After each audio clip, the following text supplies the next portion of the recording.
بلکہ انڈائریکٹلی اسرائیل جو ہے وہ امریکہ کے مطلب کے بحاف پہ جو ہے امریکہ جو ہے گفتگو کرے گا اور وہ ایران اس کو تسلیم کرے گا، یا جو کچھ ایران پالیسی اپنانا چاہتا ہے وہ ایران کے تھرو امریکہ کے تھرو جو ہے وہ گفت و شنید میں شامل ہو، ڈائریکٹ مذاکرات کی میز پہ شاید اسرائیل نہ آئے۔ جی ہاں صاحب، کل چائنا کل چائنا اور روس نے ویٹو کیا ہے، جس طرح اس سے بھی ٹرمپ کو کوئی دھچکا لگا؟ لیکن دیکھا جائے انٹرنیشنل لیول پر یہ سیاسی طور پر ایک بہت بڑا دھچکا ہے اس کے لیے، اور جو خلیجی ممالک نے جو بحرین نے یہ قرارداد پیش کی تھی، اور اصل میں جو خلیجی ممالک ہیں وہ اس جنگ سے بہت تنگ ہیں، اور اس کی وجہ سے بھی انہوں نے ایک ذریعے سیاسی ذریعے چلانے کی کوشش کی تھی کہ یونائٹڈ نیشن کے ذریعے میں ایسی قرارداد پاس کرنے کہ ہمیں یہ معاف کرے، ایران ہمارے پر حملے وغیرہ نہ کرے، لیکن وہ بہرحال ویٹو کر دیا، دونوں نے مل کے ویٹو کیا، روس نے بھی اور کیا نام اس کا چین نے بھی۔ تو اس سے بہرحال امریکہ کی پوزیشن اور خلیجی ممالک کی پوزیشن جو ہے وہ کمزور ہوئی ہے۔ پاکستان کا بڑا نام آ رہا ہے کہ انہوں نے بڑا اہم کردار ادا کیا۔ ہاں صاحب، یہاں ایک بڑا اہم سوال ہے، یورپین یونین بیٹھی ہوئی تھی اور ممالک تھے، لیکن پاکستان کے چیف آف آرمی اسٹاف اور وزیر اعظم کے کہنے پہ ٹرمپ صاحب مان کے یہ اس وقت خبریں چل رہی ہیں۔ دیکھیں یہ ہم لوکل خبریں، ایسی خبریں چل رہی ہیں،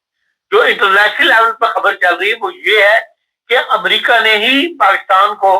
پریشرائز کیا کہ اس معاملے کو حل کرواؤ، کیونکہ امریکہ کی پوزیشن دن بدن کمزور ہو رہی تھی، جو جنگ بڑھنی تھی اس کے اثرات سے پوری دنیا پہ جو اثرات اس کے ظاہر ہونے تھے اس سے ایران مخالفت بڑھنی تھی ان کی، کہ بھائی ان ممالک نے جو ہے وہ ان کی وجہ سے انٹرنیشنل دنیا جو ہے وہ ساری کی ساری تنگ ہو رہی ہے۔ اسی لیے ایران جو امریکہ ہے اس نے ایران اور پاکستان کے آپس میں ہمسائے بھی ملک ہیں، مسلمان ملک ہیں، اور باقی تو سارے خلیجی ممالک ایران کے خلاف ہے، تو یا ترکی تھا یا ترکی جو ہے وہ پہلے ان کے غیر جانبدار ہے۔ جب اس کے اوپر 3-4 راکٹ برسائے گئے ہیں نیٹو کی طرف سے کہ یہ کہہ کے کہ یہ نیٹو ملک ہے اس لیے ہم نے کیا ہے، تو اس کے جواب میں ترکی نے اعلان کر دیا تھا کہ ہم اس جنگ کے اندر بالکل غیر جانبدار ہیں، نہ ہم عربوں کے ساتھ ہیں یا ایران کے ساتھ ہیں، نہ خلیجی ممالک کے ساتھ ہیں، نہ ہی اسرائیل کے ساتھ ہے اور نہ امریکہ کے ساتھ ہے۔ یہ واضح بیان جو ہے وہ اسے طیب اردگان نے دیا تھا، تو اس لیے پاکستان ہی رہ گیا تھا جس کے ساتھ ایران کے ایسے تعلقات ہیں تو ان کے تھرو جو ہے پریشر ڈیولپ کیا جا سکتا ہے۔ اسی لیے جو کچھ بھی ہوا ہے وہ امریکہ کے کہنے پہ ہی ہمارے کمانڈر جی صاحب جو ہے وہ انوالو ہوئے ہیں، اور اس پوائنٹس کو جو ہے انہوں نے ایران کو راضی کیا ہے۔ ہاں صاحب، ایک بڑا اہم یہاں پہ سوال ہے کہ انٹرنیشنل اس وقت جو میڈیا ہے یا جو لوگ ہیں اس جنگ کو موجودہ جو ابھی 2 ہفتے کے لیے روکی گئی ہے کس نظر سے دیکھ رہے ہیں؟ دیکھیں اس انٹرنیشنل میڈیا کی جو انٹرنیشنل تمام بڑے ممالک جو ہیں ان کا انٹرسٹ صرف اب ہرمز کے کھلنے میں ہے کہ یہ رستہ بند نہیں ہونا چاہیے، اس کو کھلنا چاہیے اور بغیر کسی لڑائی کے کھلنا چاہیے۔ ان کا انٹرسٹ اس سے زیادہ اور نہیں ہے۔ ایران کے اوپر کیا گزرتی ہے، یہ ایران پہ امریکہ کس طرح کے حملے کرتا ہے، وہ زبانی کلامی تو ضرور بیانات دیں گے لیکن کوئی پریکٹیکلی اس لحاظ سے مدد کرنے کے لیے تیار نہیں ہوں گے، یا اس کا امریکہ کو روکنے کے لیے یا اس کو کنڈیم کرنے کے لیے اوپنلی تیار نہیں ہوگی یورپین ممالک جو اب تک ان کا رویہ رہا ہے۔ ہاں صاحب، ایران اعتماد کرے گا آپ اس وقت ٹرمپ کے اوپر، یا وہ والے حالات نہ ہو جائے جس طرح بات چیت بھی ہوتی ہے، ساتھ حملے بھی چل رہے تھے، سارا کچھ چل رہا تھا، تو ایران کو اس چیز کی سمجھ آ چکی ہے کہ کس طرح احتیاط کرنی؟ دیکھیں ایران نے جو بیانات دیے ہیں وہ ابھی بھی جنگ کے لیے وہ ابھی بھی تیار ہے۔ اگر مطلب کوئی 2 ہفتے کے بعد دوبارہ جنگ لڑنی پڑ گئی تو وہ لڑنے کے لیے تیار ہیں، ان کو کوئی ایسی مطلب ان کو کوئی ڈرے ہوئے نہیں ہے اس معاملے کے، یہ اس کا کیا بنے گا۔ جی ہاں صاحب، اس سے پاکستان کو کیا فائدہ حاصل کچھ ہوگا اس سے؟ دیکھیں پاکستان کی پوزیشن ایک ایسے پوائنٹ پر آ گئی ہے کہ اب وہ اگر اس کے ایک قسم کا زبان